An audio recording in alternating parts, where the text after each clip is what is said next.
નાગપંચમીની વ્રતકથા સંક્ષિપ્ત ભાષ્યભરી વાતાવ્યું. નાગપંચમી વિધિ અને વ્રતકથા સંદર્ભે અન્ય અનેકનું સંશ્લેષણ અહીં છે.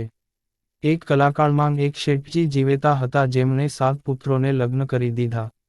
તેમાં સૌથી નાની પુત્રીની વહુ ઉદ્યોગી, બુદ્ધિશાળી અને સુશીલ હતી, પણ તેનો કોઈ પોતાનો ભાઈ નહોતો. એક દિવસે શેઠના ઘરમાં લીપવા માટે પીળી માટી લાવવા માટે બહુઓ ગઈ ત્યારે એક સાપ બહાર આવ્યું. મોટી બહુએ સાપને મારવા જાગી, પરંતુ નાની બહુએ તેને બચાવીને ધન્ય સાપ કહીને વાત કરી. તે દિવસે સાપ તેને હતી વચન આપ્યું કે પછી કોઈ નુકસાન નહીં. પછી નાની બહુ સાપભાઈ કહીને માફી માગી. સાપે કહ્યું કે હવે તું બહેન છે. એ જ સમયે સાપ આજેથી મારી બહેન બનશે, હું તારો ભાઈ છું અને કોઈ ઈચ્છા પૂરી કરશે. થોડા સમય પછી સાપ માનવરૂપ ધારણ કરી તેના ઘરમાં આવી અને પોતાના સાસરાવાળાઓને જણાવ્યું કે હું તેનું દૂરનો ભાઈ છું. આ વાત માન્યતા મળતા તેણે નાની બહુને પોતાના સાથે લઈને નાગલોક સાપની વિશ્વ માં લઈ જતાં ત્યાં અદ્ભુત વૈભવ, ધન અને રત્ન આભૂષણોથી ભરપૂર જગત દેખાવ્યા. નાગલોકમાં રહી નાની બહુએ ખૂબ માન્યતા અને પ્રેમથી રહેલી.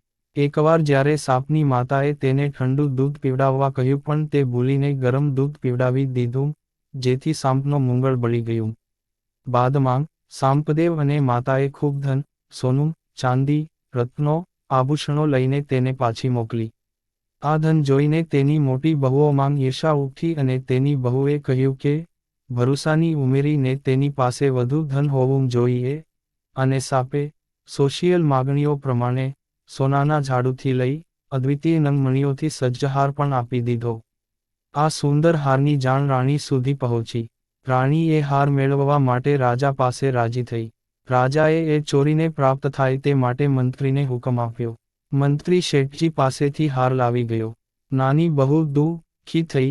એનાથી વિમુખ થવા માટે તેણે સાપભાઈને બિનમૂલ્ય વિનંતી કરી કે જ્યારે રાણી હાર પહેરે ત્યારે તે સાપમાં ફેરવાઈ જાય, અને જ્યારે મને આપે ત્યારે ફરી હીરાઓમણીઓનો બન્યો.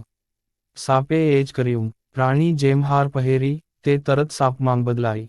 પછી રાણી ચૈત કરીને રાજા દહાડાયા અને નાની બહુને તરત દરબારમાં બોલાવ્યા. રાજાએ પૂછ્યું, જે આ 1000 વર્ષોમાં કાળજાત પસંદ કર્યું?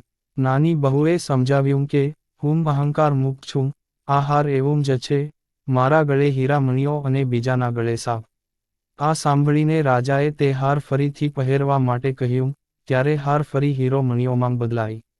રાજાએ પ્રશંસા કરતાં નાની બહુને ઇનામ, મુદ્રાઓ આપ્યાં. એનો પ્રેમ ચિહ્નરૂપે એ દિવસથી નાગ સાપ ને પવિત્રતાથી ભાઈ માનવાનો આયોજ લકાયો અને તેની પૂજા શરૂ કરી. એવા દિનથી નાગપંચમીયા નાગપંચમી ઉજવાયો, જ્યાં મહિલાઓ વ્રતપોષણ કરે છે, ઉપવાસ રાખે છે, નાગ સપ ને ભાઈ ગણાવે છે અને ઘરમાં સુખ પ્રશાંતિ માટે પૂજા વિધિ કરતાં આવે છે. ઉપરાંત એક આર્ય અવયદાર્થી દૃષ્ટિકોણ મુજબ પણ આ તહેવાર હિન્દુઓ માટે કો દૂધ અને શાપ વિનાશ જેવા ઉપરોક્ત લોકકથાઓથી પણ પ્રેરિત છે, જેમાં આજે પણ નાગપંચમી પર સમાંતર પરંપરાઓ માન્ય છે.